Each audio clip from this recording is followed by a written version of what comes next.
IAS പോര് ഒഴിയുന്നില്ലല്ലോ തമ്പുരാനെ, എന്താ ചെയ്യുക? ഇപ്പോൾ അതാ പ്രശാന്തിനെതിരെ അന്വേഷണം വന്നിരിക്കുന്നു. പ്രശാന്ത് IAS, അദ്ദേഹം കോഴിക്കോട് കളക്ടറായിരുന്നു, കളക്ടർ ബ്രോയായിരുന്നു. പിന്നെ വിവിധ വകുപ്പുകളിലൊക്കെ വളരെ ഡൈനാമിക് ആയിട്ടുള്ള LLB ഒക്കെ പാസ്സായിട്ടുള്ള ആളാണ് അദ്ദേഹം. വേണമെങ്കിൽ അഡ്വക്കേറ്റായിട്ടൊക്കെ പോവാം. വളരെ ഡൈനാമിക് ആയിട്ടുള്ള ഒരു ഓഫീസറാണ്. പക്ഷേ അതിൻ്റേതായ ഒരു ഒരു പ്രശ്നമുണ്ട്. കാരണം ചെറുപ്പമായിരുന്നു. അപ്പോൾ ചെറുപ്പത്തിലൊക്കെ പെട്ടെന്ന് IAS കിട്ടുമ്പോൾ, പഠിച്ച് നല്ല മാർക്കിൽ IAS കിട്ടുമ്പോൾ അതിൻ്റെ ഒരു കോംപ്ലക്സോ ഒരു ചെറിയൊരു ഈഗോയോ ഒരു അഹങ്കാരമോ എന്നൊക്കെ പറയാം. നമ്മളങ്ങനെ പറയുന്നില്ല, എന്നാലും അതൊക്കെ ഉണ്ട്, ഒരു മനുഷ്യനല്ലേ. അപ്പോൾ അതെല്ലാം കൊച്ചു ഞാനും നല്ല മാർക്കൊക്കെ വാങ്ങി പഠിച്ച് പാസ്സായി വന്നതാണിടെ. ഇല്ല PSC ജോലി കിട്ടുന്നവർ പറയും ഞാൻ PSC വഴി വന്നതാണ്, ഞാൻ ബാക്ക് ഡോർ വഴി വന്നതല്ല, അതുകൊണ്ട് എനിക്ക് ഇങ്ങനെയൊക്കെ കാണിക്കാം. UPSC വഴി വന്നവർക്കും പറയും ഞങ്ങൾ UPSCയിൽ പരീക്ഷ എഴുതി ജയിച്ച് മത്സര പരീക്ഷയിൽ കയറി വന്നതാണടാ എന്നൊക്കെ പറയുന്നൊരു ശൈലിയുണ്ട് ഈ സർവീസിൽ. എന്തായാലും അദ്ദേഹം ഇപ്പോൾ പ്രശ്നമായി. നേരത്തെ ഗോപാലകൃഷ്ണൻ IASനെതിരെയും അതുപോലെ തന്നെ ഇപ്പോഴത്തെ doctor Jayathilak, chief secretary doctor Jayathilak IASനെതിരെയും ഒരു ഫേസ്ബുക്ക് പോസ്റ്റ് ഇട്ടു. അതിന് അദ്ദേഹം ഖേദം പ്രകടിപ്പിച്ചില്ല. അത് ശാരദാ വേണുവായിരുന്നു, അന്നത്തെ വേണു IAS ആയിരുന്നു, ഡോക്ടർ വേണുവായിരുന്നു അന്ന് ചീഫ് സെക്രട്ടറി. ആ സമയത്തൊരു അന്വേഷണം വന്നു. അപ്പോഴാണ് ഈ പ്രശ്നങ്ങൾ തുടങ്ങിയത്. പിന്നെ അത് ശാരദാ മുരളീധരൻ്റെ സമയത്ത് അത് വളരെ വലിയ രൂപത്തിൽ വന്നു. ശാരദാ മുരളീധരൻ ഒരു ഇതൊക്കെ വെച്ചു, ഹിയറിംഗ് ഒക്കെ വെച്ചു. ആദ്യം ഹിയറിങ്ങിന് വന്നില്ല, ഹിയറിംഗ് റെക്കോർഡ് ചെയ്യണമെന്നുള്ള ഡിമാൻഡ് വെച്ചു. അങ്ങനെ IAS പോര് അടിച്ച് പൊളിച്ച് നടന്നു. എന്തായാലും ഹിയറിങ്ങിനൊക്കെ വന്നെങ്കിലും കൃത്യമായി അത് നടന്നു. ഹിയറിംഗ് ഒക്കെ നടന്നെങ്കിലും ഇദ്ദേഹം നിഷേധിക്കാനോ ഖേദം പ്രകടിപ്പിക്കാനോ പോകാത്തത് കൊണ്ട് സസ്പെൻഷൻ വീണ്ടും നീട്ടി.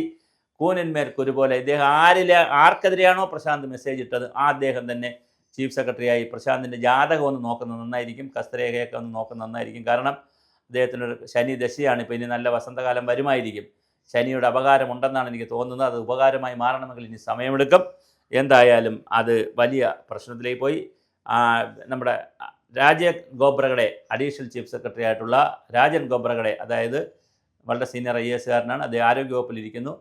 അദ്ദേഹത്തിനെയാണ് ഇതിൻ്റെ ചുമതല ഏൽപ്പിച്ചിരിക്കുന്നത് അന്വേഷണ കമ്മീഷനായിട്ട്. ടിങ്കോ ബുസ്വാൾ അവർ പ്രിൻസിപ്പൽ സെക്രട്ടറിയാണ്. അവർ പിന്നെ ഡിസാസ്റ്റർ മാനേജ്മെൻറ്റിലൊക്കെ ഇരിക്കുന്നൊരു വനിതയാണ്, മാഡമാണ്. നേരത്തെ ജലനിധിയുടെ എക്സിക്യൂട്ടീവ് ഡയറക്ടറൊക്കെ ആയിരുന്നു. അവരെ പ്രസൻറ്ററാക്കിക്കൊണ്ടും അപ്പം അപ്പോൾ അവരുടെ സാന്നിധ്യത്തിൽ വേണം ഈ അന്വേഷണമൊക്കെ നടക്കാൻ എന്നുള്ള നിലയിൽ ടിങ്കോ ബിസോൾ IASനെ പ്രസൻറ്ററാക്കിക്കൊണ്ട് രാജൻ ഗോബ്രഗഡയെ രേഖാംഗ കമ്മീഷന് വച്ചിരിക്കുകയാണ്. ഇനി എന്താണ് നടക്കുക നമുക്കറിയില്ല. പ്രശാന്ത് ഇപ്പോൾ എന്തായാലും അന്വേഷണം 6 മാസം ഒരാളിനെ സസ്പെൻഡ് ചെയ്താൽ 6 മാസത്തിനകത്ത് തിരിച്ചെടുക്കണമെന്നാണ് ആ നിയമമൊക്കെ പോയി. ആദ്യം സസ്പെൻഡ് ചെയ്തു, പിന്നെ സസ്പെൻഷൻ നീട്ടി. ഇപ്പോഴിതാ അന്വേഷണം നടക്കുന്നു. 3 മാസത്തിനകത്ത് റിപ്പോർട്ട് കൊടുക്കാനാണ് പറഞ്ഞിരിക്കുന്നത്. അപ്പോൾ ഒരു 3 മാസം കൂടി പോയി കിട്ടി. ഇനി എന്നാണ് ഈ പോര് തീരുന്നത്? ഡോക്ടർ B അശോകിൻ്റെ പോര് ഇപ്പോൾ അങ്ങോട്ട് തീർന്നതേ ഉള്ളൂ. അത് അഡ്മിനിസ്ട്രേറ്റീവ് ട്രിബ്യൂണലിലൊക്കെ പോയി അദ്ദേഹം തിരിച്ച് കാർഷിക സർവകലാശാലയിലും VC ആയിട്ടും അതുപോലെ തന്നെ കൃഷി വകുപ്പിലൊക്കെ വന്നതേ ഉള്ളൂ. പഞ്ചായത്ത് രാജിൻ്റെ തദ്ദേശ ഭരണ കമ്മീഷനിലൊക്കെ വെച്ചത് അദ്ദേഹത്തിനോട് അനുവാദമൊന്നും ചോദിക്കാതെ വെച്ചു എന്നൊക്കെ പറഞ്ഞ് വലിയ വിവാദമായി. എന്തായാലും അശോക് വഴക്കൊക്കെ ഉണ്ടാക്കി കേസെല്ലാം കൂടെ തിരിച്ചു വന്നു. ഇപ്പോൾ അതാ പ്രശാന്തും ഇങ്ങനെ നിൽക്കുകയാണ്. IASകാർ തമ്മിലുള്ള ഈ പോര് നമ്മൾ മനസ്സിലാക്കേണ്ടത്, അവർ വളരെ കുറച്ച് പേരാണ് ഉള്ളത് കേരളത്തിൽ IASകാർ. പക്ഷേ അവർ തമ്മിൽ വലിയ പോരിലാണ്, അവർ തർക്കത്തിലാണ്, ഈഗോയിലാണ്. പ്രധാന പ്രശ്നമെന്ന് പറഞ്ഞാൽ നോർത്ത് ഇന്ത്യയിൽ നിന്ന് വന്ന IASകാർ, കേരളത്തിലെ IASകാർ, അങ്ങനെ ഒരു ക്ലാസിഫിക്കേഷനുണ്ട്. അവരുടെ ഇടയിൽ സ്ത്രീ IASകാർ, പുരുഷ IASകാർ അങ്ങനെയുണ്ട്.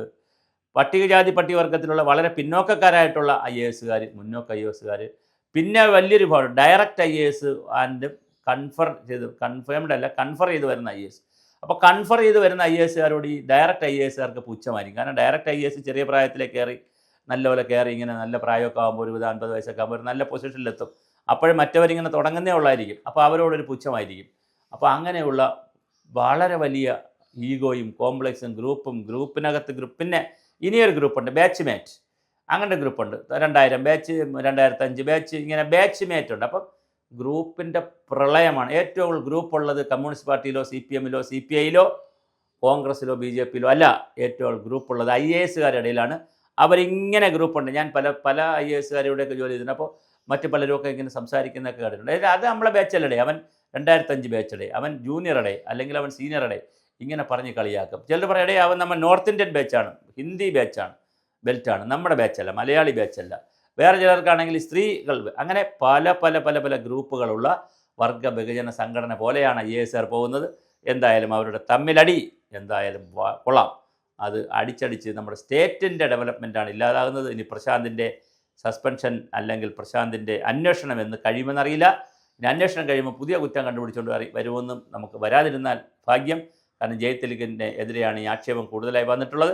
ആ ജയതിലകാണ് ഇപ്പോൾ ചീഫ് സെക്രട്ടറി.